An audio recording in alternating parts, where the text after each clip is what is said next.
நெஞ்சுக்குள்ளே இன்னாருன்னு சொன்னால் புரியுமா? அது கொஞ்சி கொஞ்சி பேசுறது கண்ணில் தெரியுமா?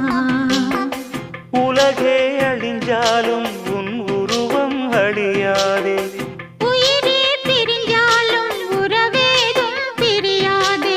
உண்ணாமல் உறங்காமல் உன்னால் தவிக்கும் பொண்ணு மணியின் நெஞ்சுக்குள்ளே இன்னாருன்னு சொன்னால் புரியுமா? அது கொஞ்சி கொஞ்சி